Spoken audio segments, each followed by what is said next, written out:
Hi guys, Mike Reviews It All. I'm doing a product review today. Generally, the idea on these product reviews is to get you guys good quality products or services and save you some money while you're at it, because who doesn't want to save money? That was my thought when I bought the iPhone SE about 9 months ago. My other thought as to buying this was that it has the headphone jack, which the iPhone 7s my wife bought does not. The iPhone SE, I was very happy with it at first. Quick charges, long battery life. The A9 chip in the smaller system kept up with the A10 in the iPhone 7s. When I compared speeds to my wife's iPhone 7s, it was as fast or faster in pretty much all tests that I did. You can see this is an OtterBox. I am notorious for destroying phones, so it really doesn't go anywhere without an OtterBox. Let's get down to the performance, though. 9 months later, a few months ago, actually, I started noticing my battery life deteriorating. It used to be I could listen to my phone in the shower, I'd listen to music as I'm getting ready, somewhere around 30 to 45 minutes. Then I'm listening to my car on the way to work, about a 30-minute drive. And then by the time I got to an hour into work, I'm listening to a podcast or music on Apple Music, and I'm still sitting at like 80%. Now I'm sitting at more like 50 to 60%. So dramatic drop in battery lifetime. Still charges pretty quick, even when not on the Apple brand lightning cords. I can get a charge pretty fast, maybe not up to 100, but especially like your 40 to 80, which is my average, at 20-30 minutes. A lot of times I'm from 40 to 80, and that's sufficient to last me for a little while. GPS, this thing is an absolute battery hog, and that's probably the deal with most phones, but it's like I can take a 40-minute drive and it'll take half of my dang battery. It's ridiculous. The other issue I'm starting to have with this is on a lot of things, my corners are not working on my touch screen.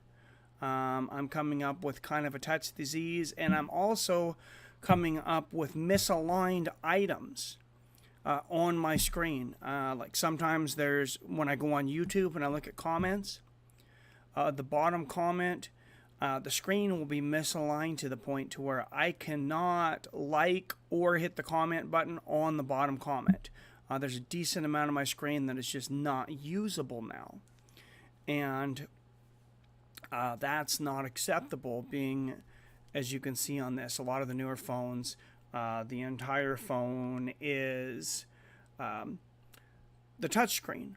On this is the screen. So all that black that you see, that is not screen. It is not a very large screen. And I thought, oh, it'll be fine for me to read. I don't have the best eyesight, but I have glasses. I'll be good. It has been hard to enlarge the items because of the corners already dying in the touchscreen. I'm still under the year warranty. If they do honor that, I will update this and let you know what they said about that. I'm not happy with Apple at this point, though. Ever since Tim Cook came out and they admitted, yes, we've been throttling your speeds on your iPhones, not so you'll go and buy a new iPhone. No, we don't like money. We got to be the richest company in the world because we hate money. We don't want you to buy new phones every 9 months. We just come out with them, just in case you like to waste, $600 to $1,000 every 9 months. But we wouldn't do anything to make it harder for you to use your own phones. No, we were actually helping you. Because as your battery deteriorates, these batteries cost about $60. And $60 is a large percentage, as we all know, of 800 or 1,000. Or at least under Tim Cook math. So what we're going to do is we're going to throttle down your speed within about 2 years to make your phone basically unusable. So you'll know that it's time for you to come in and get a new phone with a new battery, and we're saving you that $60 of having to put a new battery back into an inefficient item. Thank you, Apple. You've basically switched me over to a Samsung customer for life if you don't fix this when I get my new iPhone. Supposedly, there's an option now to be able to shut that off. I shouldn't have to shut it off. You should have to turn it on. It's absolutely ridiculous. Like I said, I'm not happy. Like $500 phone, to me, $500 is still a lot of money. And like I said, yes, it works. It works like an iPhone. Your 90% of my screen is still usable.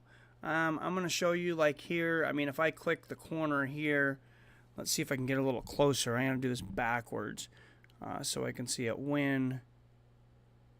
I don't know if you can tell. I'm actually touching that item there. That's dead pixels.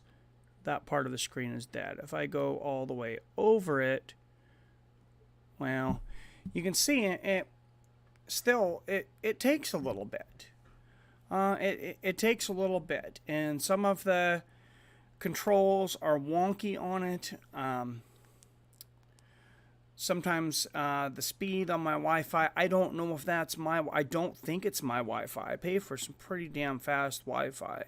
A lot of times the Wi-Fi is not very good. I end up having to switch over to LTE, which I am on AT&T. Luckily, when I switch over to LTE, I'm on an unlimited plan, which of course is very, very cheap.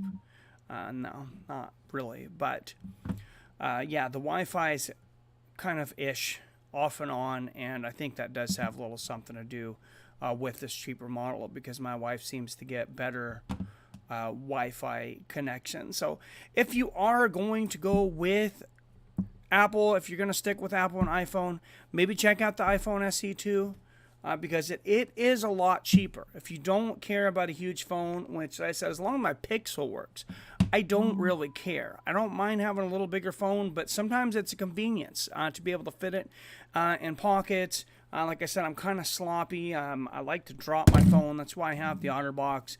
The smaller it is, the harder it is to drop, and the harder it is to crack. You can see, I got my bumper here, and I drop it right on the screen. It's a lot harder to break the smaller phones. Even drop without the screen, it's harder to break them. That's just the fact. So I believe there are some advantages to this smaller phone. Audio, the speaker audio is less than what the 7S is. It's not very loud at all.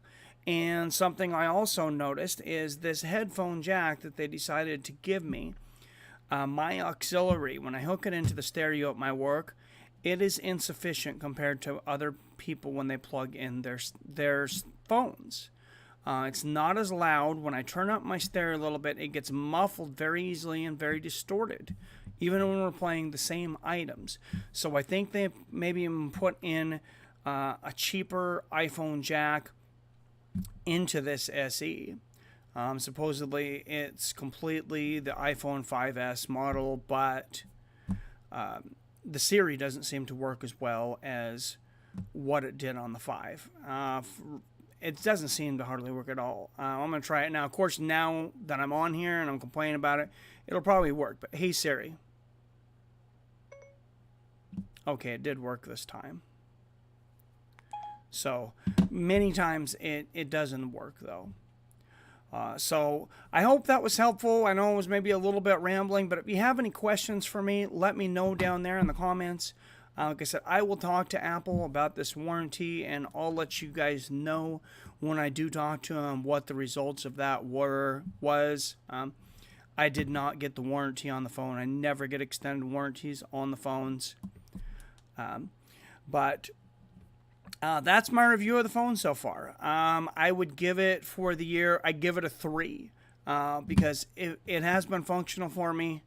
I can do everything that I need to do. Eventually, but it's clunky. Like I said, I'm already experiencing deterioration that I feel that I shouldn't be getting around 9 months. And how often does iPhone come out with new phones? Oh, coincidentally, about every 9 months.